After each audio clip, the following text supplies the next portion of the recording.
Welcome to BC Spirits, episode number 6. This week, we are talking about grape brandies, eau de vie. Eau de vie is any spirit made from fruit. So grapes, apples, pears, which are more traditional style. You've got slivovitz, which is plums. You have cherry kirsch. So today we're going to be focusing on grape eau de vies, or grape brandies. Eau de vie, brandy, they're interchangeable depending on how you want to look at it. I've really had a great time doing the BC Spirits episodes. I really thoroughly enjoy exploring things that I may have not tasted or my friends may have not tasted. If you've been following along, I've had Solomon on a couple of times. I like to do them usually solo because I usually can keep it a little bit tighter with time frame for everybody. So we're going to be doing grapes. I'm not going to lie to you folks. I did this recording yesterday. I did 14 spirits. I did grapes, apple, and brandy, which was a horrible, horrible mistake on my part.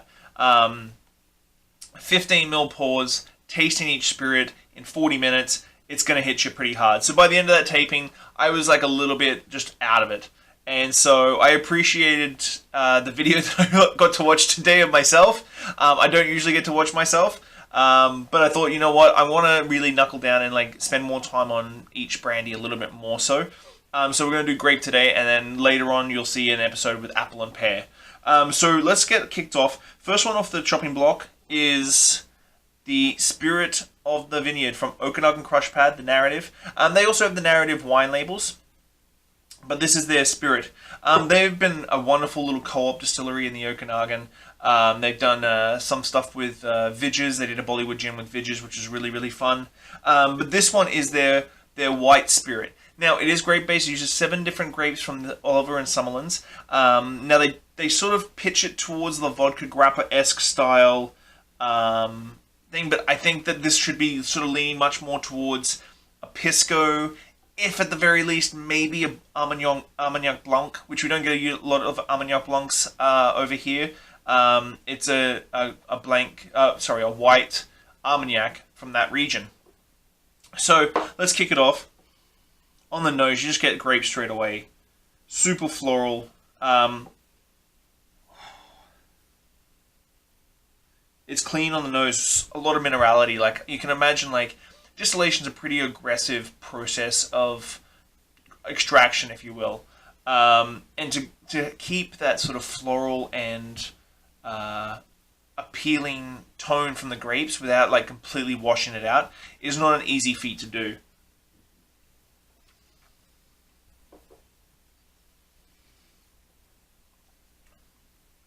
On the palate, complexity. It does have grappa-esque, but you've got skins, you've got juice, you've got everything in there.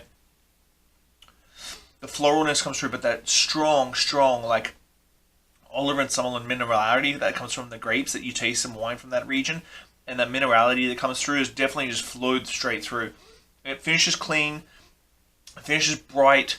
I would honestly, this one I would try with the Imperative Vermouth from Ampersand. Do something in the way of that, maybe some Apothecary smoked pear bitters or something light.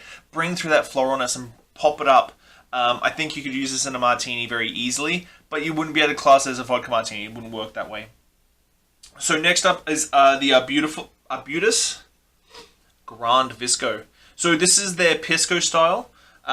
Pisco obviously is a eau de vie brandy from South America, Chile, Peru. This is not an episode to get into who created Pisco in any way, shape, or form. That's a different show. So, using aromatic grapes from the island, which I would suggest would be Ortega and that sort of thing, Gruner Veltliner, and then aged for 1 year in bourbon barrels, ex-bourbon barrels. So you're going to have a lot of smell from that bourbon barrel. And I think it's the terroir for Arbutus. You get that beautiful hay from the barrels. I'm not sure where they're sourcing the barrels from. You get the aromatics on the palate. But if you remember the Amaro episode, we talked about that sort of very heavy hay on the nose, which is something I get because I grew up in the country, so I used to pack hay on the back of trucks in the middle of winter, so you'd sit underneath the tarp where the heat from the hay, the moisture from the hay, like heating up, would keep you warm, and that really just dry hay smell.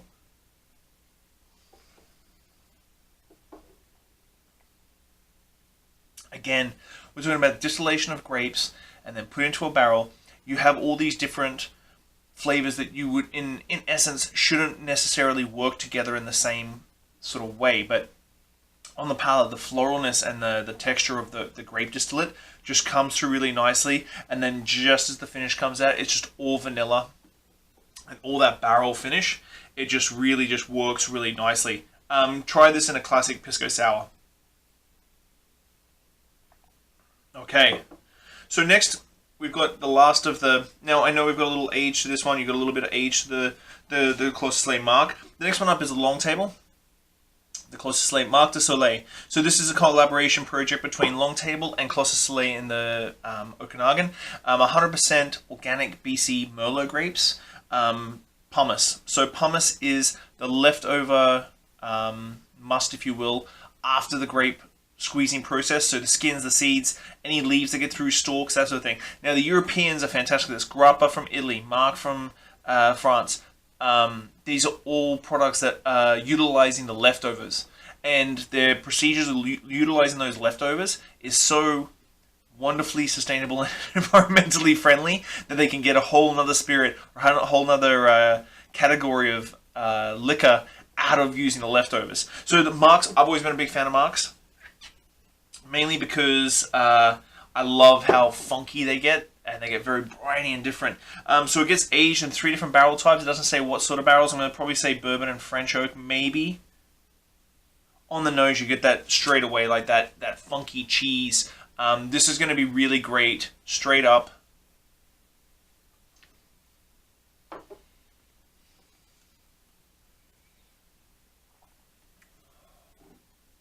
This is going to be great straight up with the cheese board. Let's see, some quince paste, some stinky cheddars, some blue cheese, some charcuterie. The texture and the alcohol content is going to cut through all that and really, really make your cheese board sing with this one. So the Longtable Marc de Soleil, try it with the cheese board. I think it's the best way to go. So now we've got sort of like the lightly aged, clear to lightly aged, and the pumice there, of the BC grape distillates. So next up, we're going to go into heavily aged. So the first one up is the wonderful Cauchin XXO Brandy from Merridale. 10-year-old brandy from Merridale. Fantastic product. 10 years old, finished in done in French oak. You can see the beautiful colors really showing through there. Before I hit this, I'm going to hit some little water.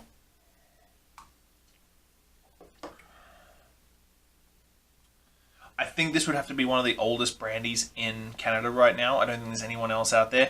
Merridale is doing great brandies. I've got a pear brandy and a cider brandy that I'm going to be having an episode before.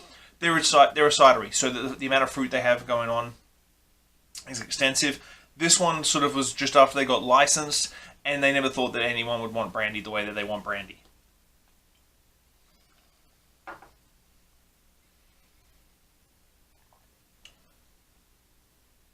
You can definitely taste that it's a toasted barrel, not a heavy char. The barrel comes through nicely, but it's still definitely about the grape spirit. Texturally, it's fantastic. Vanillas, brown sugars, all coming through really nicely. And then that grape is just still that great structure. And grape distillate, for if you've tasted the cognacs and your Armagnacs and stuff, grape distillates, one of these distillates just can handle having like barrel flavor profiles put onto it, and these sort of flavor profiles put onto it, and these sort of flavor profiles put onto it, and it just behaves in a way that a lot of other spirits may not be as forgiving as this. So the next one up we've got is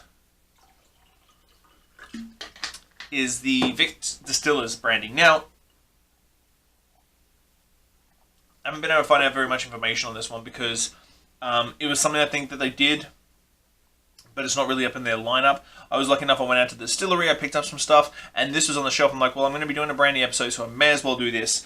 What I've got is a new French and American oak on this one, and it shines through.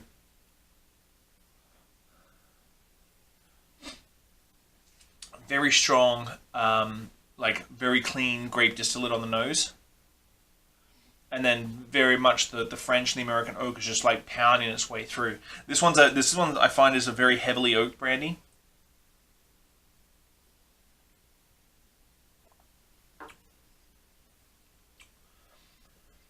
but the distillate's there, and then it just comes through, like, and the barrels just literally roll through your mouth. You're getting the vanillas, the spice, the Christmas spice, cinnamons, and brown sugar and that sort of thing.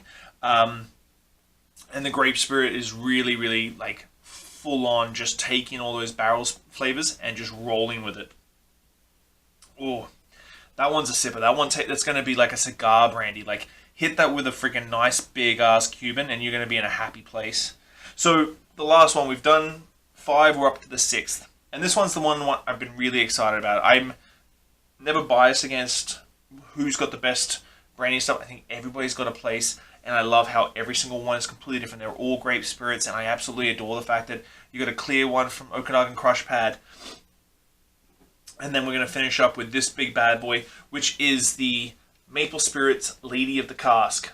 And as you can see, I've been tasting a lot of people on this one because I've really, really enjoyed this one. So this one is a 6-year-old Pinot Noir distillate aged in Pinot Noir barrels.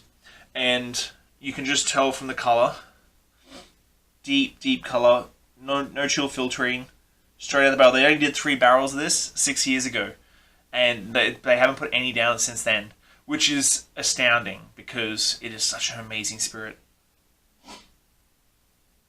I get a lot of reductive tones in this, as if it's been held in a warm spot. I know it was aged in Penticton, so Penticton summers can get really warm, especially if it's inside enclosed. So really reductive red wine and oak. And the oak is definitely like a deeper tone oak.